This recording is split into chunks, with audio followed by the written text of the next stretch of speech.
Welcome back to This Day Live, the Sunday talk show here on the Arise News channel. With me, I have Professor Bola Akintenwa, Director General, Bolitech Center for International Diplomacy and Strategic Studies. Professor David Awurawo, Professor of International Relations and Strategic Studies at the University of Lagos. Yemi Adamolekun, Executive Director in Office Enough, and Chike Ogia, Managing Director of Macfoley Limited. Well, Yemi, Prof, and Chike and Professor Awurawo. Well, okay, you listen to our two guests. First, Chief Ayo Adebanjo, and also Mr. Kunle Adegoke, SAN, on two related issues.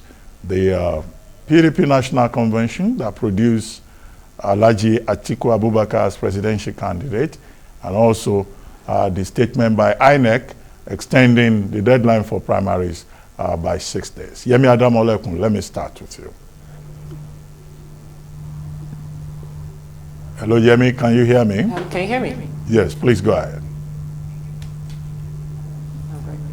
Well, I think at least we've gotten one of the major parties' primaries done, with APC having, quote unquote, the opportunity to extend theirs by a week. INEC is claiming that that's not the case, that they're not, which is true really. I mean, they're not fundamentally changing their calendar. The dates are still the dates. The extra week was sort of a buffer that they put in the calendar. However, it's allowed APC to move its date. And I think, as Mr. Adegoke, I missed part of what he said, but I think fundamentally, which is what I do agree with, it's not something INEC should have done. I think in terms of an election that's already so charged, you've consistently said you are not going to change the dates, that the dates are the dates, that the dates are firm. And at the time you now decide to change the dates, it's only one party that can take advantage of it. I mean, there's no way you dice that it's fair.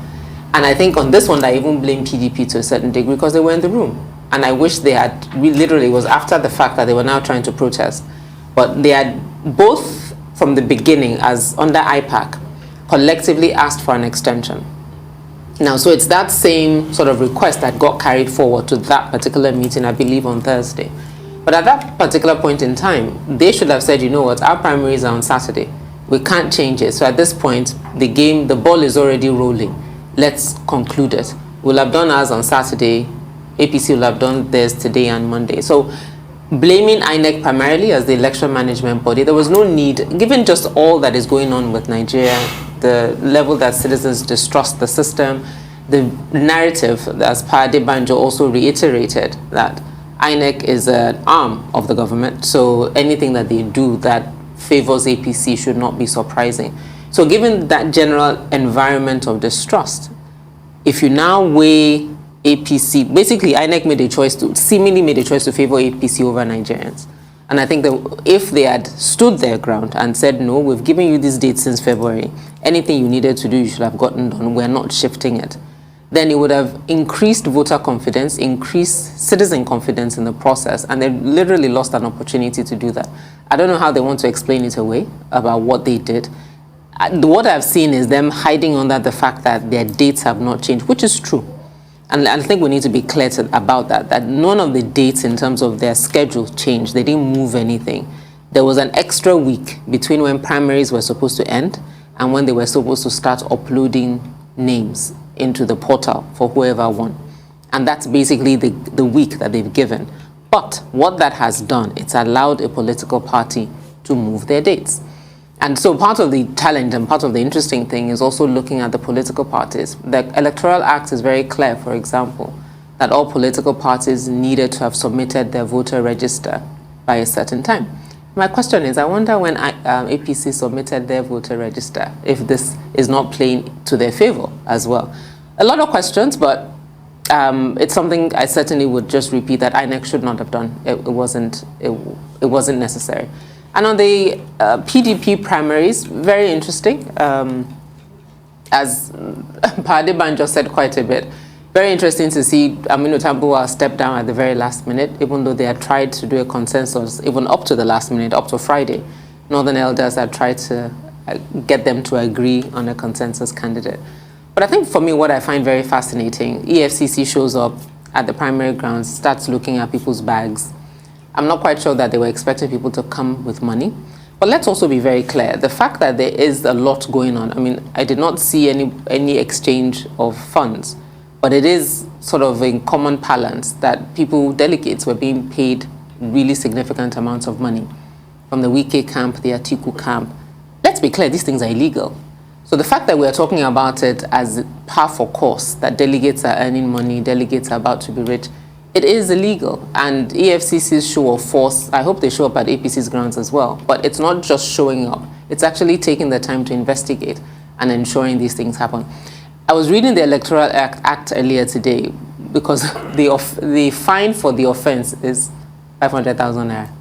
If someone collected $10,000, which is about what, 6 million these days, and you have to pay a fine of $500,000, it's a pretty good deal, I would say. So I think also thinking forward about our laws and ensuring that the laws penalize people adequately for the crime committed. So you can't be collecting 6 million naira and the price to pay for that is a $500,000 naira fine. However, if you are fined and guilty or found guilty, at least you'll be a convict, and that might prevent your future political ambitions. But it was interesting to see. I mean, it was interesting that it was, at the end of the day, after all the campaigning, the process ended well, and we all saw it transparent for the most part. And it'll be interesting to see what other parties throw up. And we'll now know who's in the race for 2023. Except that nobody will give out money publicly in the presence of EFCC officials wearing, their jackets, orange jackets and all of that. But in any case, well, let me come to you very quickly, Chike. Is Chike there? Yes, Chike. Yeah, me, I said it all. Because the truth is that if you look from the INEC shifting of the date point of view, you begin to wonder whether the whole process has not been booby-trapped already from the beginning. Because whatever the outcome is now, for the fact that the PDP has done its own convention, and the APC takes advantage, in quotes, of whatever this postponement is all about, already gives ground that it's not a level playing field. Like we said, or like Yemi said rather, these are things that are very avoidable, and you wonder why they are being done in an atmosphere, like, again, she alluded to, there is so much mistrust and all of that. I would have thought that the APC, as the federal government, should do everything to instill voters' confidence in these elections, because it is a very, very serious issue, these elections that are coming up in 2023. And the levity we seem to be handling it, both from the point of view of the umpires and the actors, it's giving me palpitations already.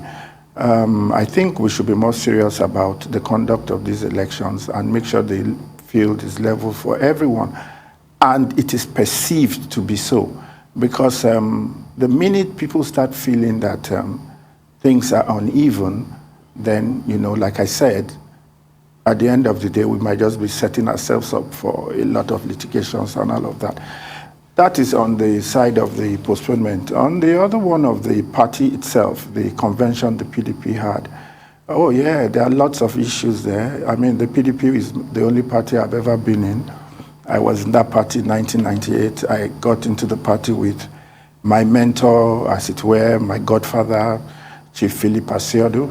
And looking at the people I was seeing yesterday, the party is almost unrecognizable to me.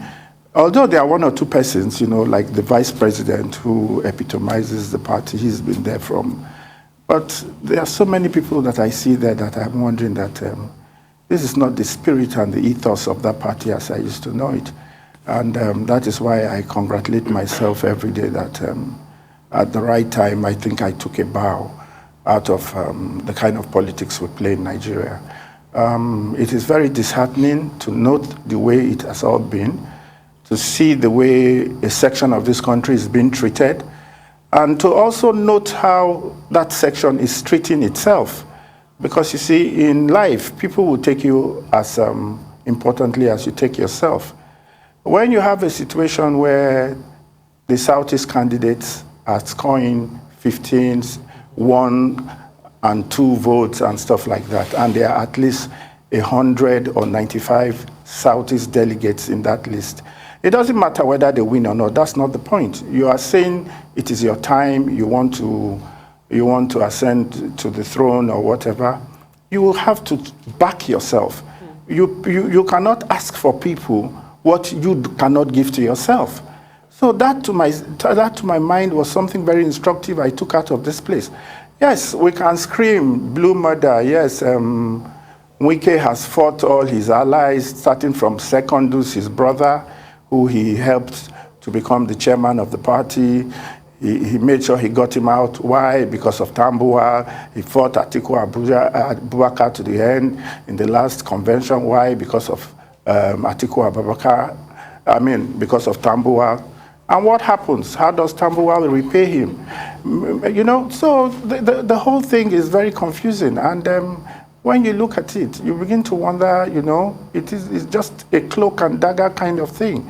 Everybody's just there for their own interest. And just like you rightly said, people are already making so much noise. I think the conversation has now shifted to who's going to be the vice president. And I'm sure there are a lot of Southeasterners that are ready to throw themselves in. And if they make a South-South governor, maybe the Igbos will shout, oh, these are the people that have betrayed us. Have they betrayed themselves? I think they should ask that from themselves first.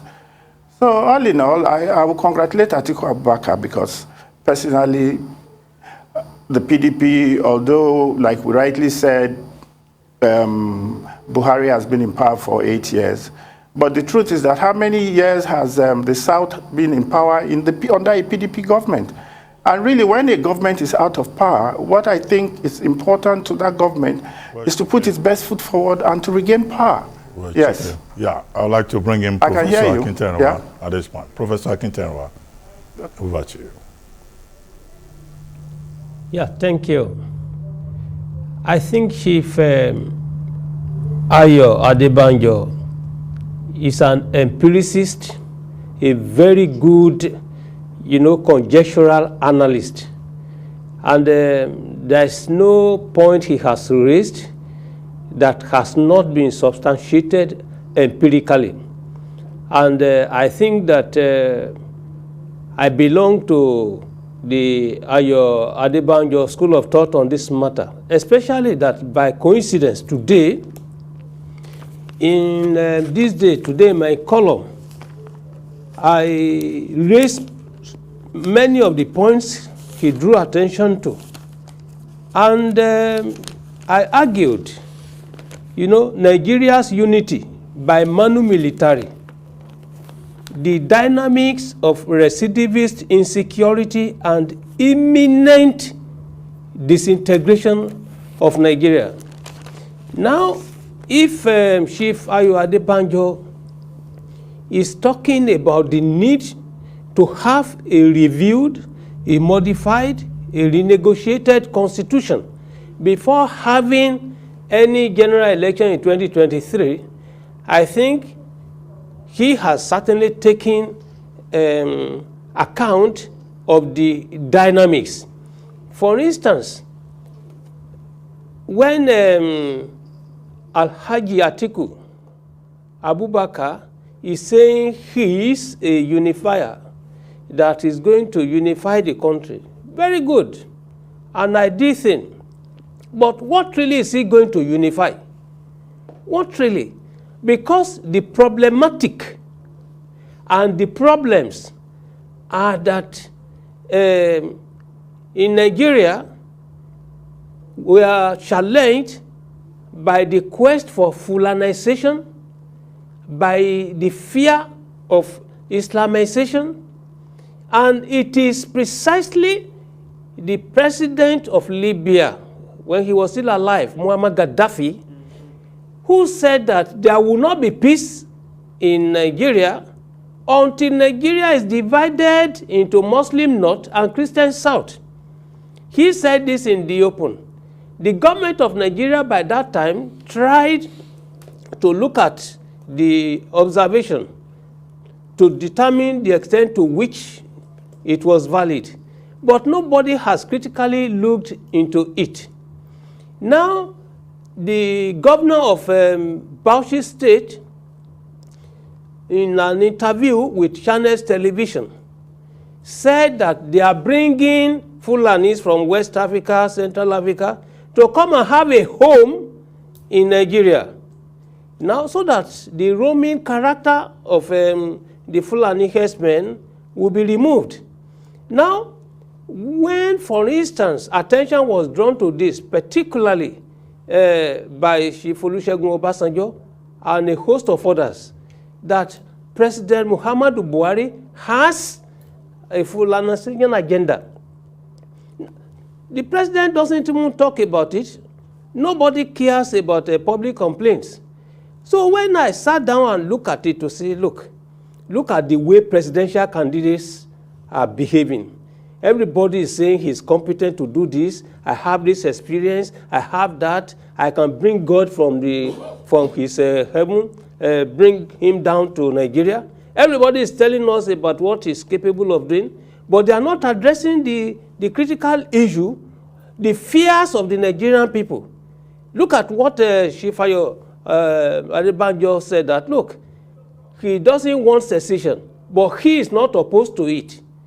Precisely, I belong to the realist school of thought. I want a very vibrant, very powerful, very big country. But when, for instance, there is inequity, there is injustice, there is unfairness, and then some people will tell you that, look, for this country, we are supposed to be in control. No, it's not possible. So I subscribe to the various positions. Nobody wants Nigeria to be divided. I have many good friends in Igbo land, in the south, in the north. I have very good something. So I do not want to take visa to go to the north in the future. But the issue is that when you are now saying that I am a secondary person, or that you will subjugate me into something. No, I as Bola Akintoye will not accept that. I will support now any effort, especially Professor Akintoye, who is not using force to ask for an Oduduwa Republic. But because I agree essentially with Shifayo Adebanjo that President Muhammadu Buhari is the problematic. The Nigerians that are condoning and acquiescing to that one are the problems. So in this case, I think that while congratulating Atiku Abubakar, in this case, he should not be sleeping and be dreaming that he can unify Nigeria. You can unify Nigeria if you address the fears of the people. Could it be true that there are Boko Haramis in the government? Jonathan said this long time ago. Is it true that PNB now truly wants to bring Fulanis from other places to come and have a home in Nigeria? Is it true? No, you see, these are critical issues. Now when you are talking about extension, 6 days, etc., Ayo Adebanjo confirmed that indirectly, that it is what President Muhammadu Buhari wants that they will do. INEC is an instrument of government. The independentist character of INEC is not there. What is the basis? Why should INEC, I think it's Okoye, the spokesperson for Okoye. Well, it's Okoye. Yes, Festus Okoye, you will live long and well. He said this in Channels Television, that extending by 1 day, by 1 hour, will affect other activities. He used the word complication. And that there's no basis for any extension. Then the following day now, the chairman will now say that, oh, well, they are only extending by 6 days from the 4th to the 9th, that it will not affect the activities. Why are they acting first before thinking? No, they should stop that. They should think first before acting. That is the issue. And if they are now saying that, this is just to allow for June 10 to June 17, to allow for uploading of the list, well, please, they should not take all Nigerians for granted. We are not all foolish. Well, thank you very much, Prof. Let's quickly take this next topic. A stampede at a church charity event in Port Harcourt, southern Nigeria, on Saturday left 31 people dead and 7 injured.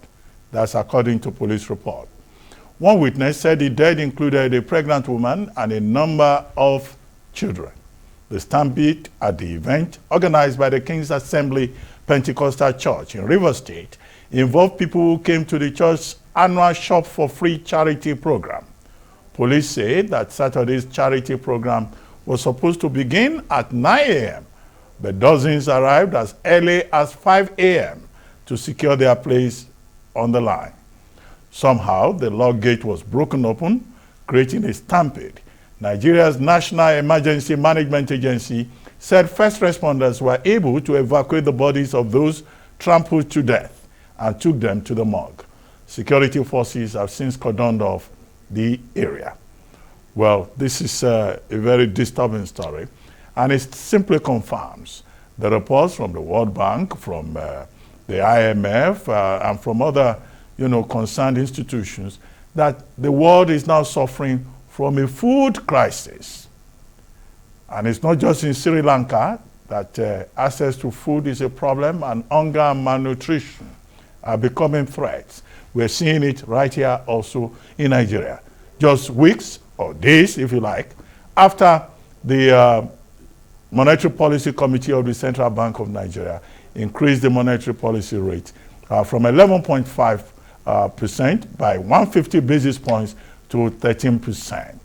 And just about a month after the Nigerian Bureau of Statistics, the National Bureau of Statistics, NBS, reported that inflation in Nigeria as at April is now 16.82%. Food inflation is over 18%.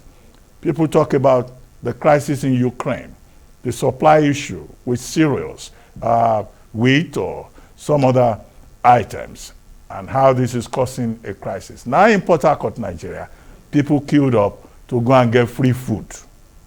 And the stampede was so much that 31 persons died.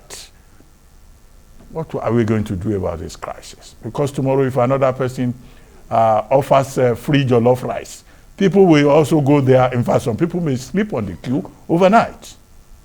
Yemi Adamolekun, food crisis, hunger in the land and in the world as well. Well, I mean, there's certainly the issue of the global food crisis, but I think Nigeria's own is beyond, it's, yes, influenced by world, but also before that, we're the poverty capital of the world. And when we have, again, the kind of political environment that we've created, where governance in the country pretty much has stopped. And I think I'll tie it to a bit of what Prof has said earlier and what Pa Adebanjo was saying about the need to renegotiate our constitution and the terms of our being together as different ethnic, excuse me, different ethnic nationalities. The key point that Pa Adebanjo made when you were trying to contradict what he said, that people will say the quote-unquote Fulani is not Nigeria's problem. And his point was, well, I've given you several pieces of fact. Let people focus on refuting that. And where I would land, for example, and I'm tying this to what we're saying about Nigerians and how we deal with our people and how we deal with our citizens. The 28th yesterday was a National Day of Mourning, which was started 5 years ago because we were trying to force the government to recognize the number of people that were being killed in Nigeria violently before the then Democracy Day, which will have been today. But today has now been moved to June 12th, so it's not as poignant as it used to be, but the day is still being marked, and yesterday was the 5th day. And the data is there, the number of people. I think the data is that over 14,000 Nigerians have been killed in the last 3 years. Now, this is happening, not that people don't die for various reasons, but that these deaths are not only violent deaths, are not only unnecessary deaths, but more importantly, they're deaths not recognized by the state. There is no part of this Nigerian government at the state level or at the federal level that's documenting the number of Nigerians that are either missing or being killed. As an organization, we're tracking missing people, and we started tracking the deaths, so their names are attached with these numbers. So you don't just see 14,000 people. You are seeing Joke, you are seeing Fatima, and you are understanding a bit of their story. So it humanizes them beyond the numbers. So tying it back to Rivers, people were in line for what a church, and I think it's very clear, as you've said, that it's not negligence on the part of the church at all. The gate was locked. The event was to start at 9. Before the event started, people who had arrived early pushed through, and then there was a stampede, and this unfortunate incident happened. Now, what was the church trying to do? The church was trying to stand in the gap for what the state is failing to do. Provide food, provide materials that people can get for free because it's too expensive. When we're donating $10,000 and $15,000, and the street rate of the dollar has gone to over 600, while we're claiming the official rate is 400 plus, we know what this always does to even prices of goods in the market. Someone will be selling tomato and tell you dollar has gone up, is why the prices of tomato has increased in Nigeria. So I think we can't separate these issues. All of them are connected, poor governance. And in this season that we've had, especially in the last 2 months, as ministers who are responsible for people being kidnapped want to run the state, as ministers who are responsible for tertiary education want to run the government, have completely taken their eyes off governance. Mr. President, he's doing elections, but he's in Malabo discussing I don't know what. And as Pade Banjo said, all of these issues, Bala Mohammed, governor of Bauchi, who also wanted to be president, talks about the fact that the border between Nigeria and Niger is one big community. We're all Fulanis together, so why can they not share of Nigeria's money that they're giving to people, because it was the artificial border that divided us. You have Malam El Rufai in Kaduna making his own cases about people that he's paid. You have Jonathan saying that Boko Haram are in Nigeria's government. You have Niger being taken over. You have politicians talking about people being imported to participate in our elections. All these things are not made up. They are things that are stated by officials of the Federal Republic of Nigeria on TV. Yet none of them are disputed. None of them are saying, no, that's not accurate. As Pade Banjo said, he said no point. As Buhari said, no, Pade Banjo, what you are saying is not true because X, Y, and Z has happened. And again, I repeat, 8 years ago, when the Chibok abduction happened, This Day was one of the newspapers that had the full pictures of all the girls, and we're able to document how many of them, their names, and we're still tracking them till today. That's how we know who has come back and who is still missing. But we have a train accident or a train abduction, hijacking, a train that belongs, an asset of the state. Till today, Rotimi Amechi, the Minister of Transportation, has not said, this is the list of people that were on that train. This is how many people that have come back. This is how many people that have been released. This is how many people that we're still looking for. Now, at that level of irresponsibility at the federal government level, why would people not want any entity that's offering them succor? Why would they not go there? So until we keep going back, not only to the issue of governance and to the more fundamental point, as Pade Banjo said, about the terms of our engagement with ourselves, we will keep having these discussions. We will keep having these types of politics that don't benefit us really. Okay, let me come to you, Professor Akintero, and I'm hoping that we'll still be able to take one more topic before we call it a day. Professor Akintero. Yeah, let me just make it an end note rather than a footnote to Yemi's submission. Two quick issues. Issue one is that an agenda, a program scheduled for 9 a.m. and then the people of Nigeria decided to go there 5 a.m. We should ask questions.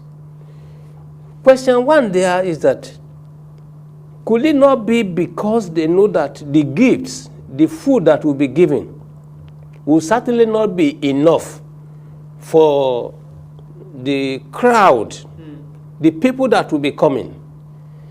This particular 2022 event by King's Assembly Pentecostal Church is the 4th edition.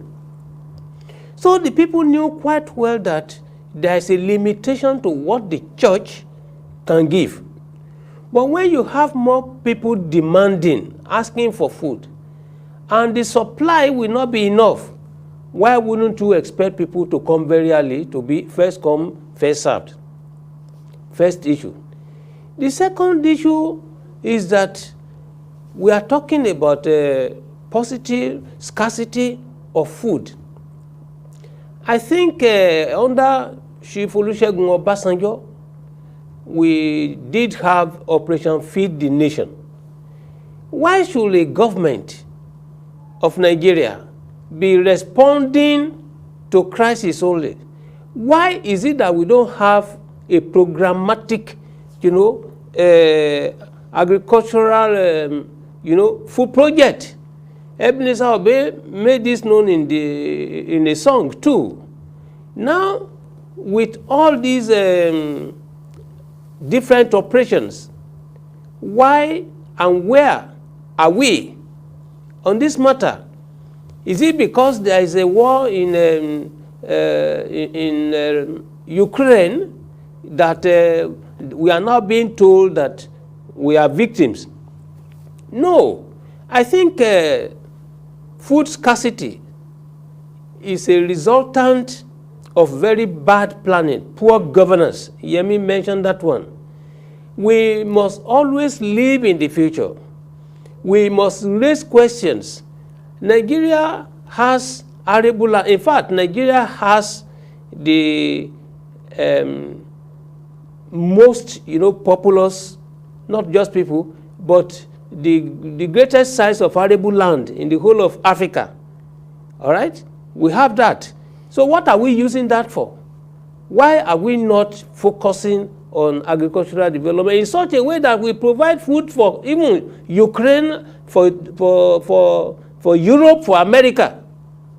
No, I think we should look at it from that angle.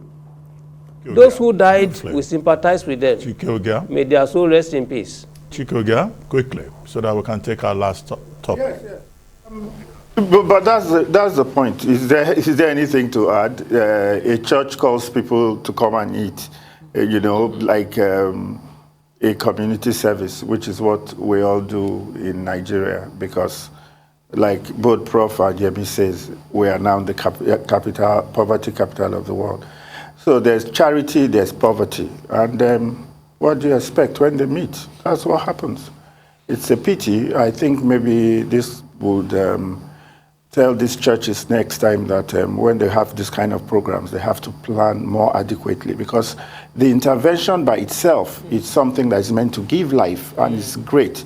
But if it gets to a stage where we are now losing lives from those kind of interventions, it's something we might have to rethink the modalities on. It's just a pity. My church does it all the time. Different churches do it. And as long as our people remain poor, we need to do these things. So we need to streamline the mode of engagement. Thank you. Okay, very quickly, let's go to the United States, Vade, Texas, where Vice President Kamala Harris and her husband Douglas Emhoff are being in Buffalo for the funeral of supermarket shooting victim Ruth Whitfield. She was the mother of former Buffalo Fire Commissioner Garner Whitfield and was shopping at Tops after visiting her husband in a nursing home. Harris said the United States was experiencing an epidemic of hate. The pain that this family is feeling right now, and the 9 other families here in Buffalo, I cannot even begin to express our collective pain as a nation for what you are feeling in such an extreme way. To not only lose someone that you love, but through an act of extreme violence and hate. And I do believe that our nation right now is experiencing an epidemic of hate. And as we know, and Scripture teaches us, when we talk about strength, the strength of personality, the strength of spirit, the strength of faith, I think we all know that a true measure of strength is not based on who you beat down, it's based on who you lift up. Who you lift up. And it means then also in that strength, understanding we will not allow small people to create fear in our communities, that we will not be afraid to stand up for what is right, to speak truth even when it may be difficult to hear and speak. There's a through line. What happened here in Buffalo, in Texas, in Atlanta, in Orlando? Well, the Whitfield case occurred 10 days earlier, and then 10 days later, there was another incident of shooting in Uvalde, Texas, where 19 persons died, 2 teachers were killed, and several others were injured. And police in Uvalde, Texas have admitted that it was wrong to wait for backup to confront a shooter that killed 19 children and 2 teachers on Tuesday. Officials said there was no excuse for what happened, and officers should have entered immediately. They're warning of copycat crimes in the coming days, and they say the motive for the shooting is still unclear. Hey, from the benefit of hindsight, where I'm sitting now, of course it was not the right decision. It was the wrong decision, period. There's no excuse for that. But again, I wasn't there, but I'm just telling you, from what we know, we believe there should have been an entry at that as soon as you can. Well, the menace of guns in the United States and the challenge of gun control, with even Kamala Harris, the vice president herself, calling for tighter controls on guns. But how do you strike the balance to make America safer? That's the question. How do you balance the right of members of the National Rifle Association to bear arms, as they insist? And how do you ensure that America is safe for everyone? Because these shootings occur almost indiscriminately in virtually every part of the United States. Professor Akintenewa, let me come to you on this one. The notion and the concept of freedom needs redefinition in order to have a reconciliation of the issue. While the U.S. Vice President is talking about an epidemic of hate, she's right, but to a limited extent. The issue in America, the problem, is not simply a matter of hate. It's not hatred. From what we have found out, from what research has shown, those who are killing the blacks, they are saying that the land, the territory of the United States belongs to the white, that the United States is a land, a terra cognita for the white. They do not want the non-whites. Hatred now is a resultant of that particular objective. You, Dr. Abati, you just told us, you have one event this week, the next 10 days you have another one.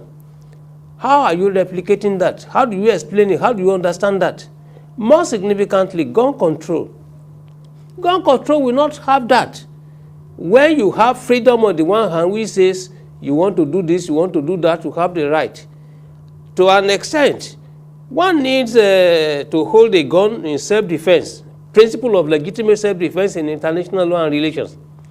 But the moment you are defending yourself only to create an aggressive mood, problems for another, this is where the issue is. So we need to look at the notion, limitation of freedom. Where does your own freedom begins? Where does it end? It's as simple as that. Okay, let me quickly take Yemi Adamolekun. Yemi? For me, the parallel I'd like to draw is a parallel between the US and Nigeria. Nigeria also has a gun problem, but we don't frame it as such, because every other news that we hear about unknown gunmen, somebody's beheaded today, somebody's killed today, we can't track the owner of the gun, neither can we track the gun that is used. But in the US, even as much as it is a problem, as much as the NRA is a strong lobby, as much as different parent groups are forming together to lobby and make it an election issue so that the people who are standing up to represent them have clear positions on where is this freedom to bear arms, where does it start, where does it stop. But people are engaging at that level. But for us, we don't. I don't know when I've heard a policeman come out and say, oh, we made a mistake. This was an error. We should have acted differently. So it was just an interesting, and certainly without missing that, my condolences to the family. And it's just the fact that it's just a constant reoccurrence. Elementary school today, a high school today, a grocery store yesterday. And because it's America, it's amplified. But if we look inward to Nigeria, at the number of people that are being killed in senseless killings, maybe not triggered by race, as in the US, but triggered by ethnicity in our case, or triggered by politics, or triggered by just anger and poverty. So we have our own different reasons. But unfortunately, we have not turned them into election issues. We have not turned the spotlight on our elected representatives that are supposed to provide security per the terms of the Constitution, per their oaths of office when they come in. And as we go into an election here, I really do challenge people in the Southeast, and it's all parts of Nigeria really, where security is a major issue. As students at home, our children at home, students at home, making a tertiary education an important issue.